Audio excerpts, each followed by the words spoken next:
Our concern is to be successful in this life, to be rich and ultimately to be happy. Of course, a state of permanent happiness is not possible. If there was such a thing, the concept we call happiness would have no meaning. It is also possible to find peace based on spiritual, religious, or meditation. But that's not the point here. So, is there a way to go faster on this path to goals in terms of personal development, and at least to increase the times we spend happily? There is. To discover the secrets of people who have come that way before you and have been successful. This content, which I have prepared as a result of my research on dozens of foreign articles and videos, will include determinations that you will perhaps hear for the first time. So, it is possible to increase the number of happy moments in your life journey. That's what this channel is for. To improve the quality of life and net worth of you viewers. However, there are things to be done for this. It is necessary to sweat, research and move forward even if you are bored.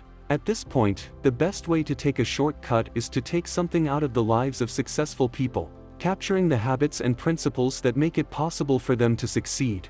In this video, we'll talk about the habits behind Jeff Bezos' success that will help you improve your quality of life or net worth. Jeff Bezos, the founder of Amazon, is currently the third richest person in the world. His net worth is around $160 billion.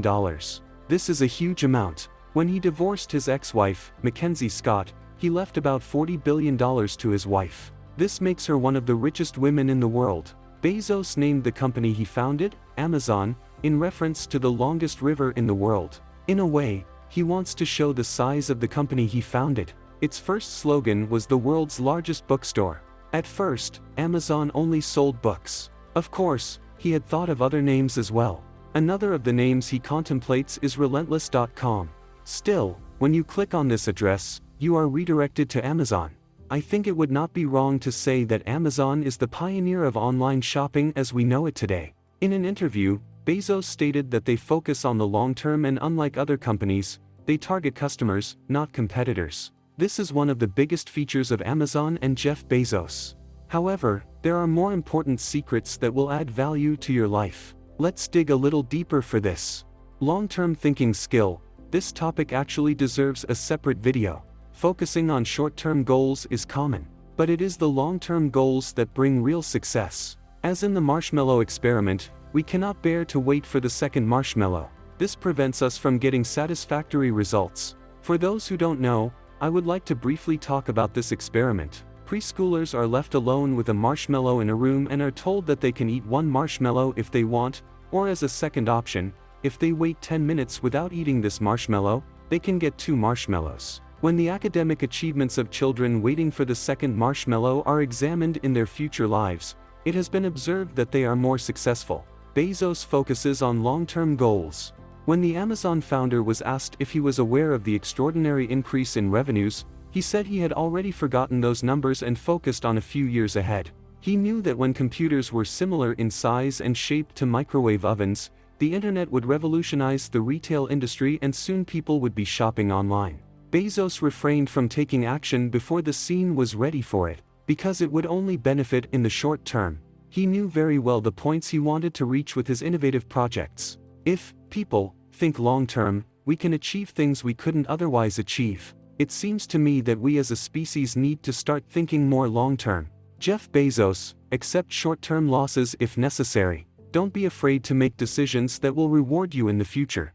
Base your strategy on things that will not change. Which question do you think makes more sense in terms of establishing a future perspective? What will change in the next 10 years? What will not change in the next 10 years? Asking the second question is more important, according to Jeff Bezos. Because you can build a strategy around things that are stable in this time frame. Here's Bezos' takeaway from this. We know that customers will prefer lower prices, and that won't change 10 years from now. Customers want fast delivery, they want a wide range of products. It's impossible to imagine a future 10 years from now when a customer comes in and says, "I love Jeff Amazon, I wish the prices were a little higher." For this, it is useful for everyone to ask themselves some questions in line with their goals. What professions will continue to exist 10 years from now? Which industries will survive 10 years from now?